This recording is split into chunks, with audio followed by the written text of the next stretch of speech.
Assalamualaikum warahmatullahi wabarakatuh. Perkenalkan, nama saya Nabila Pradana, tim 1901530104 dari kelompok B1. Oke, di sini saya akan menjelaskan model proses perangkat lunak. Pertama ada model proses perangkat lunak. Perancangan perangkat lunak tentu memerlukan proses yang sangat panjang dari pembuatan sampai dengan sistem itu jadi dan dipelihara sehingga dapat digunakan dalam jangka waktu panjang. Ada beberapa model yang digunakan dalam perancangan perangkat lunak, diantaranya waterfall, spiral, prototype, extreme programming, evolutional, dan agile.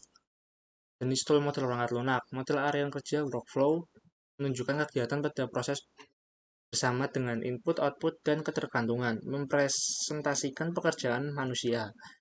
Yang kedua ada model aliran atau data flow, mempresentasikan proses sebagai suatu set kegiatan yang melakukan transformasi data, menunjukkan bagaimana input ke proses, misal spesifikasi transformasi menjadi output, misalnya menjadi desain. Ketika ada model peran atau aksi, activity, mempresentasikan peran orang yang terlibat pada perangkat lunak dan kegiatan yang menjadi tanggung jawab mereka. Berikut beberapa contoh model proses perangkat lunak. Yang pertama ada model proses waterfall. Model ini merupakan yang pertama digunakan untuk mengembangkan perangkat lunak. Model ini diperkenalkan oleh Royce pada tahun 1970. Model waterfall adalah salah satu model klasik yang bersifat sistematis. Mengapa disebut sistematis? Karena model ini dikerjakan secara beruntutan. Penggunaan model ini dalam penerapan di kehidupan sehari-hari sangatlah memakan waktu dan sangat sedikit dipakai membuat software. Namun model ini cocok untuk bisnis kecil. Gambar di atas merupakan gambaran dari tahapan pemodelan proses perangkat lunak secara waterfall. Model waterfall ini dalam penggunaannya tentu memiliki kelemahan yaitu bersifat kaku sehingga akan menyulitkan ketika melakukan perubahan. Oke, kelebihan dan kekurangan model waterfall. Kelebihan merupakan model pengembangan paling handal yang paling lama digunakan. Cocok untuk sistem software yang bersifat genetik. Pengerjaan proyek sistem akan terjadwal dengan baik dan mudah dikontrol. Kekurangan model waterfall, persyaratan sistem harus digambarkan dengan jelas. Rincian proses harus benar-benar jelas dan tidak boleh berubah-ubah. Sulit untuk mengadaptasi jika terjadi perubahan spesifikasi pada suatu tahap pengembangan. Oke, itu kelebihan dan kekurangan waterfall. Yang kedua ada model spiral. Model spiral adalah model pengembangan software di mana proses digambarkan sebagai spiral.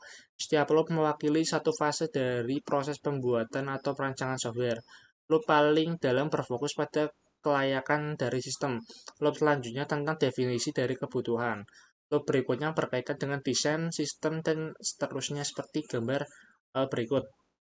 Ini ada contoh pengembaraan metode spiral.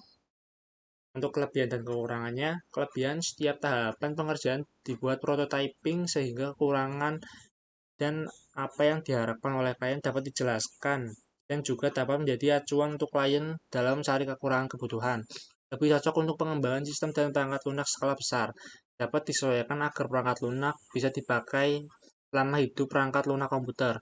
Pengembangan pemakaian dapat lebih mudah memahami dan bereaksi terhadap resiko setiap tingkat evolusi karena perangkat lunak terus bekerja selama proses.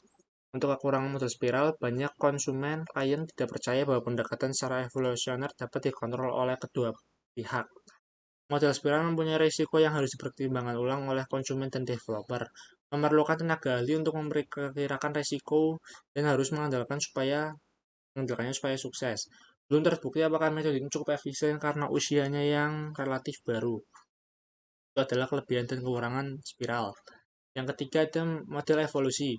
Model evolusi adalah sebuah model yang berulang. Model ini memiliki karakteristik yang memungkinkan para programmer mengembangkan perangkat lunak menjadi semakin lengkap di setiap versinya. Model ini ditetapkan karena persyaratan atau requirement setiap perubahan sehingga hasil dari sebuah produk tidak akan realistis, di mana edisi komplit dari produk tersebut mustahil dikeluarkan dikarenakan deadline market yang begitu ketat.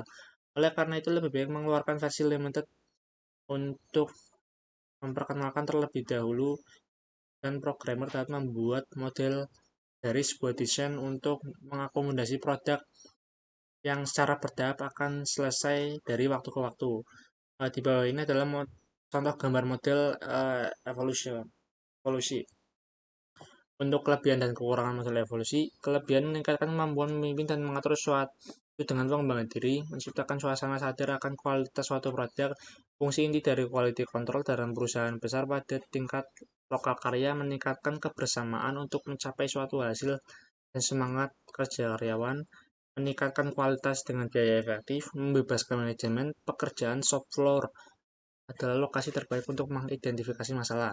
Untuk kekurangan model evolusi, intensitas pekerjaan meningkat karena masalah akan menjadi lebih banyak dari yang diperkirakan.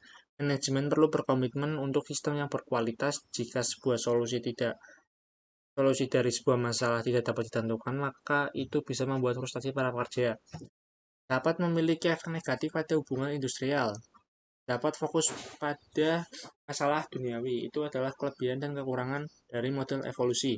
Untuk selanjutnya ada model Rapid Application Development atau Rapid Application Development (RAD) adalah sebuah model proses pengembangan perangkat lunak sequential linear yang menentukan siklus pengembangan yang sangat pendek, kira-kira 60-90 hari.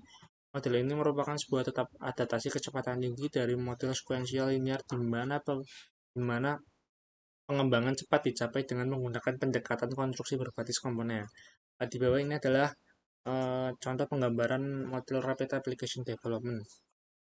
Untuk kelebihan dan kekurangannya sendiri, RAD kelebihan lebih efektif dari pengembangan model waterfall atau sequential linear di dalam menghasilkan sistem yang memenuhi kebutuhan langsung dari pelanggan. Cocok untuk proyek yang memerlukan waktu singkat. Kekurangan model RAD pengembangan dan pelanggan memiliki komitmen di dalam aktivitas rapid fire yang diperlukan untuk melengkapi sebuah sistem di dalam kerangka waktu yang diperpendek. Jika komitmen tersebut tidak ada, proyek RAD akan gagal. Tidak semua aplikasi sesuai dengan RAD. Apabila sistem tidak dapat dimodulkan dengan teratur, pembangunan komponen penting RAD akan menjadi sangat bermasalah. RAD tidak cocok untuk sistem yang mempunyai risiko teknik yang tinggi.